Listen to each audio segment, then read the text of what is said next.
Loan fraud alert. Sabric reports surge in fraudulent home and car applications in SA. The South African Banking Risk Information Center, Sabric, a nonprofit company created by major South African banks, has issued a stark warning regarding a noticeable uptick in fraudulent activities related to securing home and car loans. This alarming data punctuates growing concerns about financial crimes in the lending industry, with implications for both consumers and financial institutions. According to Sabric, the phenomena is not merely anecdotal.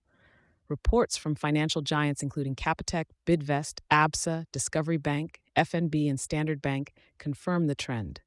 Fraudulent loan applications, once a relatively contained issue, have now ballooned, seeing a notable surge post-COVID-19 pandemic. Westbank, a leading vehicle finance company, has indicated that the average value of cars financed has also increased, currently sitting at R391,000. This fraud escalation has translated into a 53% increase in counterfeit vehicle financing agreements, with the potential loss to the automotive industry tagged at a staggering R7.3 billion. Recent coverage has illustrated the severity of the issue, with an individual being fined R10,000 for fraudulent procurement of a Volkswagen Combi worth nearly 6 times that amount, spotlighting the disparities in repercussions versus the financial stakes involved. Adding to the dilemma is the geographical skew of these incidents.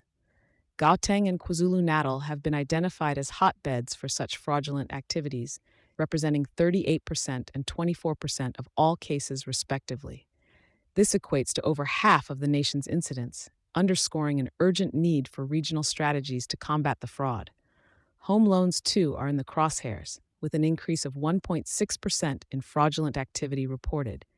Nearly 3,000 such cases have been identified, which could have resulted in R3.4 billion in potential losses. What's even more troubling is that despite these high-stakes scenarios, 12% of these deceptive applications still manage to bypass scrutiny and succeed. The implications of this uptick in fraudulent activities are multifaceted. There is immediate financial risk to lenders, long-term creditability risk for the financial system, and the potential for this fraudulent behavior to inflate asset prices spuriously. With the average house purchase price in South Africa standing at R972,000 and soaring to R1.6 million in the Western Cape, the scale of the problem cannot be understated.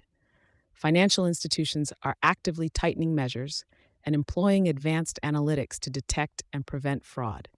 Concurrently, there's a clarion call to potential borrowers to adhere strictly to honest declarations during their loan application processes to avoid legal consequences and to safeguard the integrity of the financial ecosystem.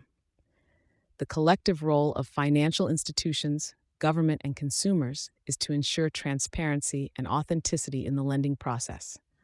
As South Africa continues to grapple with the economic aftermath of the pandemic, it is more imperative than ever to forge a truthful and robust financial landscape, unmarred by the specter of fraud. Thank you for choosing Satori News.